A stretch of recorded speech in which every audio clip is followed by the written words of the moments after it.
A major employer is shutting down in Orlando. Now we're working to learn how many people will lose their jobs. PepsiCo Foods U.S. announced it is closing the Frito-Lay plant near Silver Star Road and John Young Parkway. The company says the decision was driven by business needs. As it plans to close its Frito-Lay plant in Orlando. This includes the manufacturing and the warehouse operations. Pepsi says the closure is driven by business needs. The company says it will provide transition assistance, career support, and benefits to employees who are impacted. 500 jobs, one quiet shutdown, and a corporate line that says business needs. When a company like PepsiCo, a $67 billion global giant, pulls manufacturing out of a major metro, the story is rarely just about one plant. So what changed in Orlando? And what does this signal for the rest of Florida? November 4th, 2025, a Tuesday. What should have been an ordinary day in Orlando ended with an announcement that caught workers, city officials, and local businesses off guard. PepsiCo Foods U.S. filed a warn notice with the Florida Department of Commerce, confirming the shutdown of its Frito-Lay manufacturing plant on Silver Star Road, along with a nearby support warehouse on Parks Oaks Avenue. 500 jobs, gone. The plant had been running since 1965. 60 years of making Lay's, Doritos, Tostitos, and Cheetos for customers across Florida and the Southeast. Trucks rolling out daily. Shift workers clocking in before dawn. A fixture of Orlando's industrial base. And now, silence. According to the WARN filing, 454 employees at the Silver Star Road manufacturing facility were terminated immediately. Another 46 at the off-site warehouse will lose their jobs by May 9, 2026. The affected positions include packaging machine operators, maintenance mechanics, technicians, general laborers, handlers, managers, and the plant director. In a statement, PepsiCo called it a difficult decision and said the closure was driven by business needs. The company promised transition assistance, career support, and 60 days of severance pay.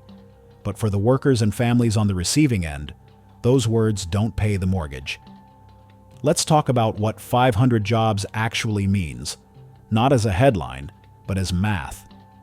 The average manufacturing and warehouse worker in the Orlando metro area earns between $38,000 and $46,000 per year, according to Bureau of Labor Statistics data from May 2024. That's roughly $18 to $22 an hour. It's not executive money, but it's stable money. The kind of income that covers rent, a car payment, health insurance, and groceries, if you're careful. Here's what a typical budget might look like for a single earner making $42,000 a year. About $3,500 a month before taxes, closer to $2,900 take home. Rent in Orlando averages $1,600 for a one-bedroom apartment, $1,800 for a two-bedroom. That alone can eat 55 to 60% of take-home pay. Add a car payment. $400 to $500 a month is common. Insurance, gas, groceries, utilities. By the time you're done, there's not much left. Lose that job, and the math flips overnight. 60 days of severance sounds reasonable, until you realize that's roughly $6,500 to $7,700 for the average worker. That covers about 2 months of basic expenses. Maybe 3 if you cut everything to the bone.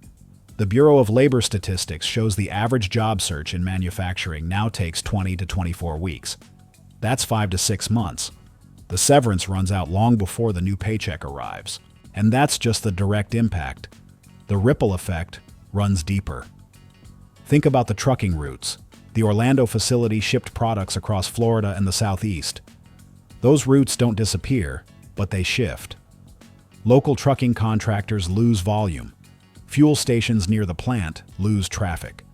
Think about the suppliers: packaging materials, maintenance equipment, cleaning services, security contracts. Each one represents a local vendor who just lost a customer. Economic multiplier studies typically estimate that every manufacturing job supports between 1.5 and 2.5 additional jobs in the surrounding community. Apply that ratio to 500 direct positions, and the indirect impact could reach 750 to 1,250 jobs across Orlando's economy. The city won't see those losses show up in a warn notice. They'll show up quietly, in a contractor who doesn't renew a lease, a lunch counter that cuts hours, a warehouse supplier who lays off 2 workers instead of hiring 3. The Orlando closure didn't happen in isolation. It followed a pattern, one that's become familiar across the food manufacturing industry in 2025. 6 months earlier, in June, PepsiCo shut down a Frito-Lay plant in Rancho Cucamonga, California. That closure eliminated roughly 480 jobs, a facility that had operated for 50 years. The same month, the company closed its Popcorners manufacturing plant in Liberty, New York. Another 287 workers lost their positions. In September, a partial shutdown hit PepsiCo's Detroit facility. 83 more jobs gone. Added up, and PepsiCo has eliminated more than 1,200 manufacturing positions across the country in 2025 alone. And that's just the plant closures. In an October earnings call, company leadership acknowledged that Frito-Lay's U.S. division had already reduced its full-time headcount by 7% year-to-date, with more reductions expected before year-end. So what's the playbook? Step 1. Consolidation. When demand softens, companies don't just slow down. They close what PepsiCo calls manufacturing nodes and shift production to larger, more automated facilities elsewhere in the system. The Orlando plant, with its 60-year-old infrastructure, becomes a cost center rather than an asset. Step 2. SKU rationalization. That means cutting product variety. Fewer flavors, fewer package sizes, fewer specialty items. When consumers pull back spending, companies trim the catalog and focus on the highest volume sellers. Step 3. Logistics rebalancing. Orlando sits in a prime distribution corridor, but if production moves to a larger regional hub with newer equipment and better freight access, the local plant becomes redundant. Step 4. The quiet announcement. WARN notices are filed. Corporate statements are released. Local news runs the story for a day or two. And then the facility goes dark, with little fanfare and less accountability. The companies call it optimizing the cost structure. For the workers, it's just losing a job. The question that matters most for Florida isn't just, why did this happen? It's, why did it happen here, and why now? Start with the demand picture. According to PepsiCo's third quarter 2025 earnings report, sales volume for Frito-Lay snacks in North America fell 2%. Revenue was essentially flat. That might not sound dramatic, but for a company that spent years growing through price increases, flat is a warning sign. Consumers are pulling back. Inflation has squeezed household budgets for 3 years straight, and snack food, especially premium-priced chips, is one of the first categories to feel the pressure. RBC Capital Markets noted that Frito-Lay has raised prices significantly on family-size bags, creating what analysts call affordability challenges for lower-income buyers. At the same time, shoppers are shifting toward healthier options.